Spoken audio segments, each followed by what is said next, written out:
Listen, a field, harvest time. This should be a day of joy, with children running through tall grain and families thanking God for a good year. But that isn't what you hear. The men work quietly, and the women count the sacks of grain. 1, 2, 3, and then they count them again. Not because they forgot the number, but because before the sun goes down, someone is coming to take most of it away. So everyone already knows exactly how much they're allowed to keep. You want to know who's coming, right? I'll tell you. But first you need to feel something, because this is what it's like to live somewhere so long that fear stops feeling like fear at all. It just feels like normal. 18 years. That's long enough for a baby to become a young man. Long enough for a little girl to grow up never once knowing what it feels like to belong to herself. That's Israel under the hand of Eglon, King of Moab. There's a family living this. The Bible doesn't give us their names, so we'll call the father Rifa. Not because that's who he really was, but because men just like him lived in every village in the land. Rifa has a wife and a daughter young enough that this is the only life she's ever known. Then, one afternoon, a voice calls out from the road. They're here. Nobody asks who. Everybody already knows. 3 Moabite officers walk through Rifa's gate. They don't shout and they don't threaten. They don't have to. They've done this 18 years running, so the routine does the threatening for them. Rifa looks at the grain sacks lined up outside his home. Sacks his family worked months for. His wife helped grow it. His daughter helped carry it. So every sack has a story sitting inside it. The officers start counting. 1 sack, then another, then another. His daughter watches her father's face, waiting for him to say something. To stop them, to argue, to do anything at all. He doesn't. Not because he's weak, but because somewhere along the way he learned that speaking up doesn't save the grain. It only brings more trouble down on the people he loves. Have you ever gone quiet like that? Not because you agreed with what was happening to you, but because you did the math faster than you could even admit to yourself, and speaking up wasn't going to change the outcome. Only the cost of getting there. So that's not weakness. That's 18 years of arithmetic. The officers leave, and their cart fades slowly down the road. The village goes quiet again. Rifa closes the gate and looks at what's left. It isn't much. His daughter walks over, places her hand on one of the remaining sacks, and looks up at him. Papa, why do they take our food? Rifa doesn't answer right away. How do you explain fear to a child, when fear is the only thing she's ever known? So he kneels beside her instead. When I was your age, things were different. What were they like?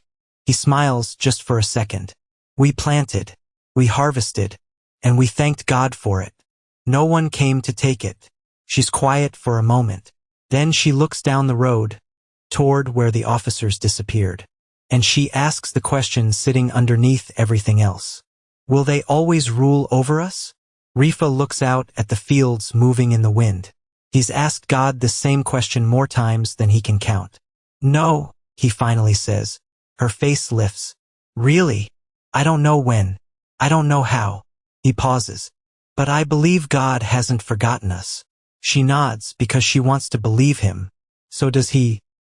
That night, across the land, families go to sleep saying the same thing without ever once hearing each other say it. Lord, please don't forget us. You know this prayer.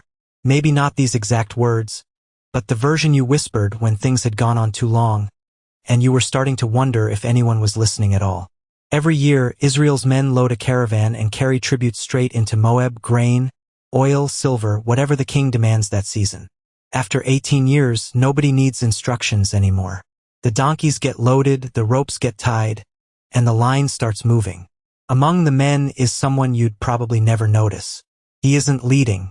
He isn't giving orders. He's just working, lifting sacks, checking ropes, doing what needs doing. His name is Ehud.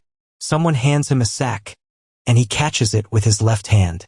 You always use that hand. Ehud smiles. It's the one I've got. The man laughs, not unkindly. Well, it does the job. And he goes back to work. Nobody looks at him twice. Here's the strange thing, though, even the story you're inside right now barely looks at him twice. Scripture will spend whole chapters on other men. It will remember their fathers, their tribes, their arguments, their fears. But Ehud gets a handful of verses, and even inside those verses he's mentioned almost in passing, a man, left-handed, sent with the others. That's all. No pause. No lingering. So if you've ever felt like the story kept moving and forgot to slow down for you, hold on to that feeling. You're going to need it before this is over. The tribute is delivered, and the bowing is done. So the caravan turns for home. Every man walking that road is thinking about the same thing.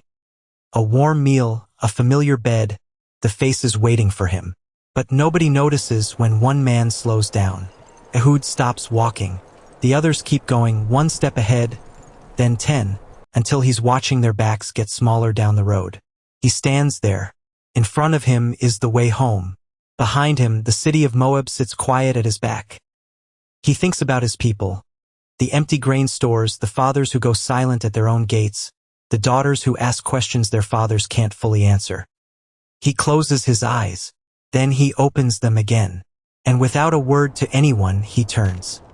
Not toward home, toward Moab. Nobody calls after him. Nobody notices he's gone. The caravan crests the hill and disappears. So Ehud walks alone in the opposite direction, and the road doesn't even remember his footsteps enough to slow down. You know what that is?